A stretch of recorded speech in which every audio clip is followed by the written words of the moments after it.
Hey everyone, it's Kira here, and today I'm going to be taking you around for a tour of my garden just to see how things have progressed over the last month. I planted my transplants on May 14th, 4 days after we got married, and today is June 14th, so they've had exactly 30 days of growth. So stay tuned and check it out.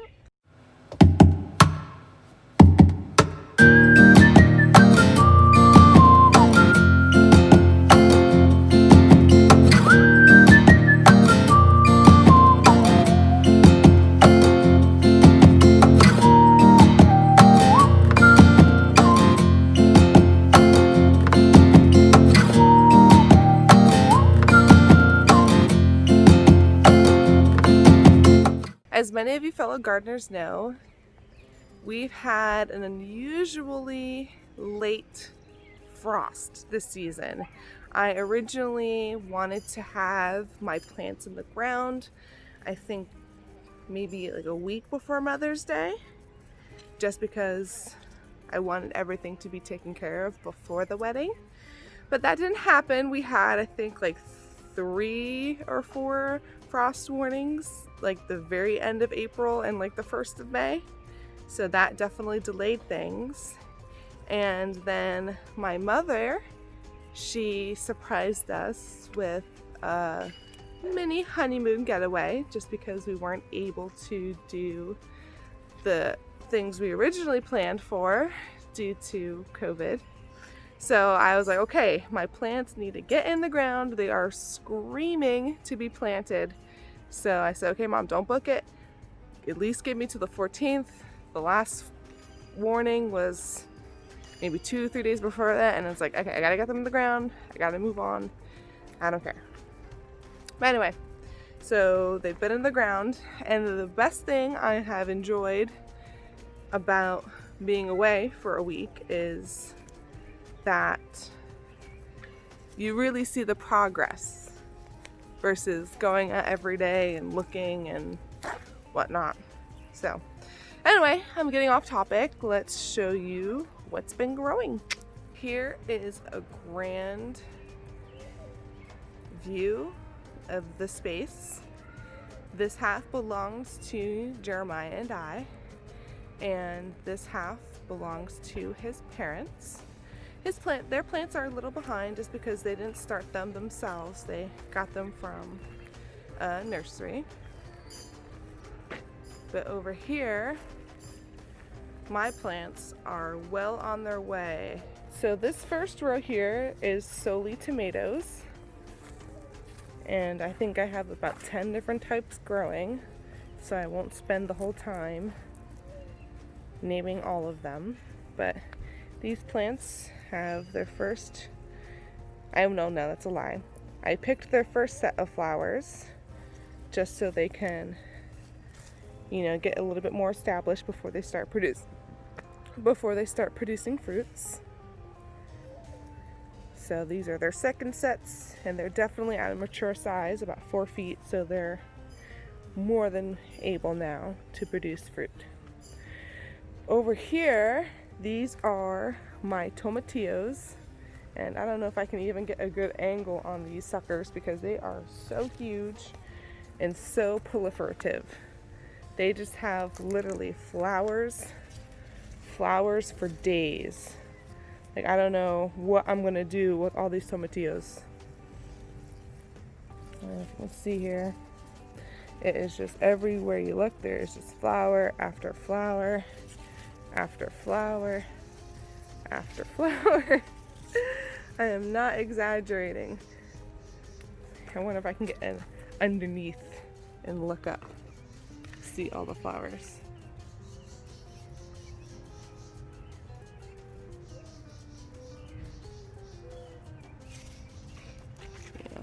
There's just flowers everywhere.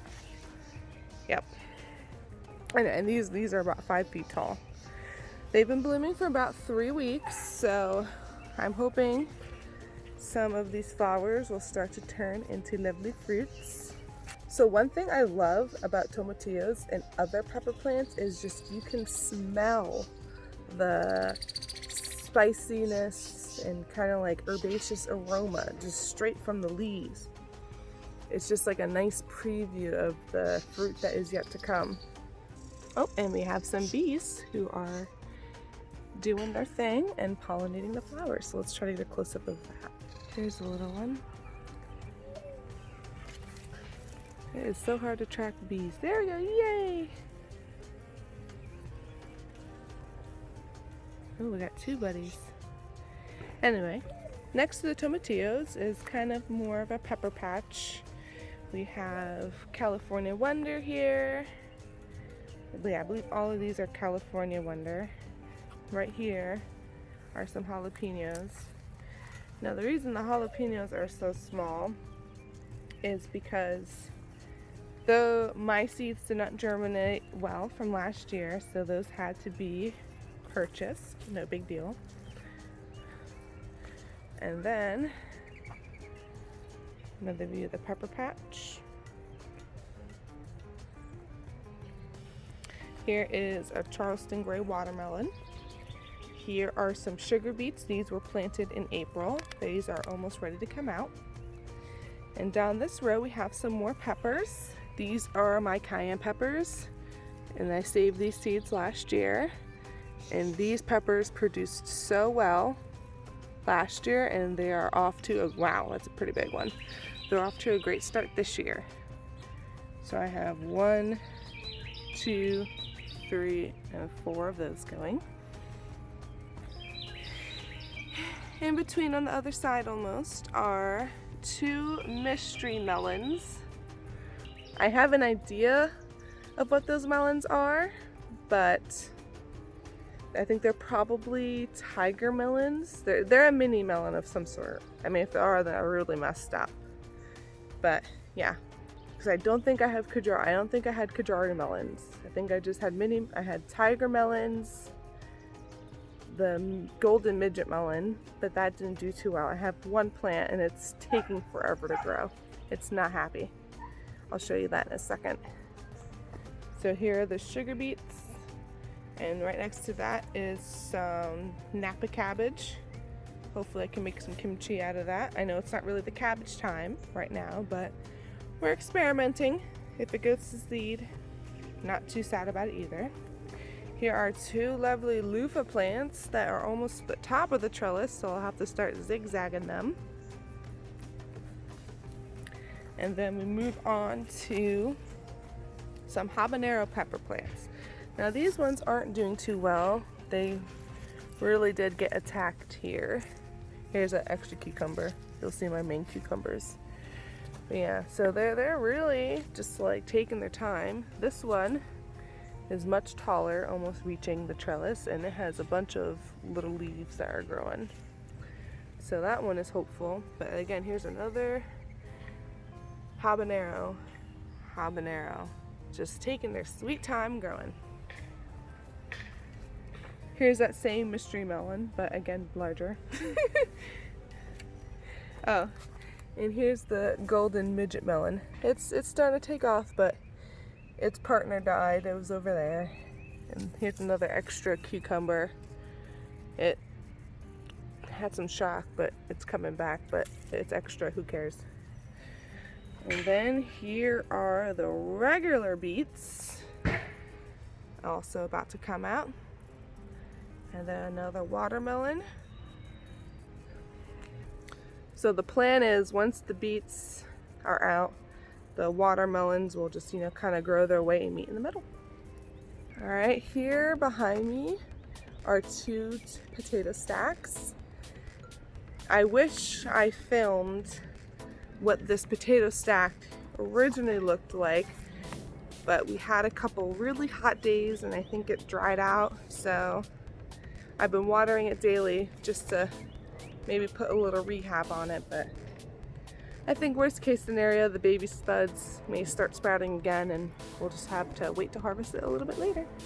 Yeah, so it's coming back, but this thing, before it took a hit, where that tomato plant was just literally covered with potato leaves. And if you zoom in, here's all the dead that happened. But it's also trying to make a comeback. That is just a russet potato, and over here, this one we planted about a month later. Yeah, so back up. That potato plant was planted mid-April, and this one was planted probably mid-May. And this is a purple potato. And this empty one is soon to have sweet potatoes in it. Alright, so now we're going to take a walk down our center aisle. And this is an overhead arch trellis. And this has a mixture of herbs, tomatoes, cucumbers, and some spinach and kale plants. Oh, excuse me. So we can start off. Here is a sun gold tomato. Those are my favorite tomatoes ever.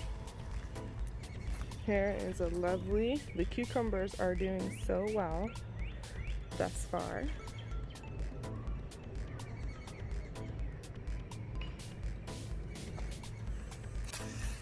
Here's a little baby cucumber. So the cucumbers are planted in pairs.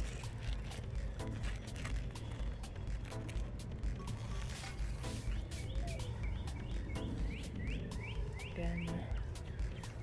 So cucumber, tomato, tomatoes. And right here is my very first cucumber. Very excited about that. Cannot wait to make pickles. Here is an ancho pepper.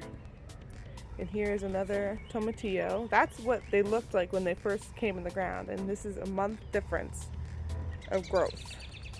I'm afraid to see what they look like in another 2-3 months. Other side of the pepper patch. Here is a tomato that has yet to have a cage. We have to make more cages, we ran out, but it's still going strong, and I think this has the most flowers out of all of them. But yeah, so here are the rows, and here's an example of basil being planted in between, so it's kind of shaded, not too hot. Here's a kale plant on the other side, more basil, old marigold, parsley, more parsley. Yep, so here's some basil, kale, basil, kale, basil, kale, more basil, and more kale. What a surprise.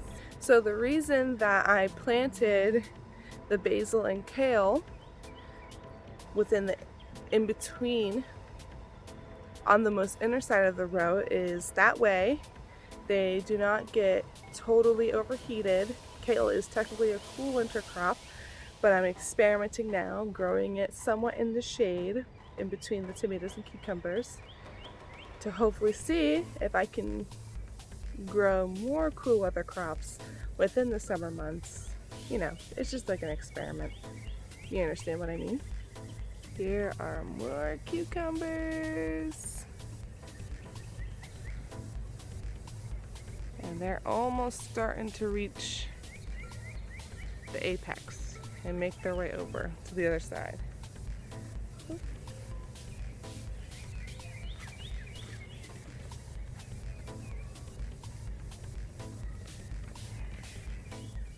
So I don't have that many baby tomatoes yet. There's only one plant that I've seen thus far that has any, so I'm going to go to that right now.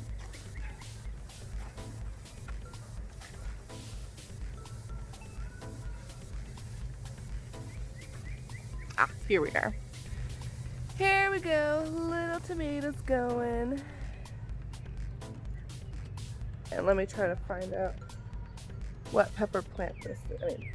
What tomato plant this is. So this is an Italian beefsteak tomato.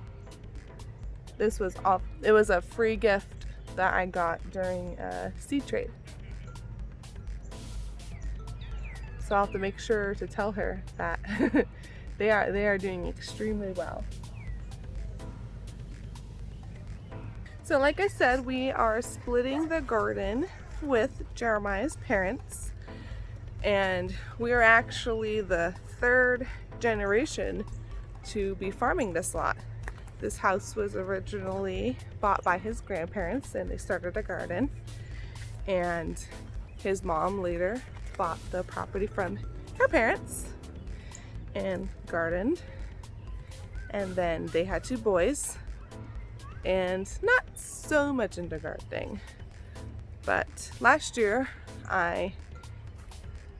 they offered me a row or 2 to get some plants, and I knew nothing about starting plants or whatever. I just happened to be at a grocery store, and they had a whole rack out front, and I think it was about mid-June this time, and the plants were like 50% off because it was the end of planting season. So it was technically late, so I just bought a bunch of plants, put them in the ground, and I was instantly hooked. So year 2 gardening, and here I am. I started all of these plants, and it's just a super rewarding feeling to slow down and watch things progress. So I have a couple more things to show you that I kind of glazed over. This is supposed to be a bed of ginger, but so far nothing has really come up. But I did plant 2 sugar baby watermelons over here, and those will definitely need support once they start producing fruit. But other than that, I think that concludes the main garden tour.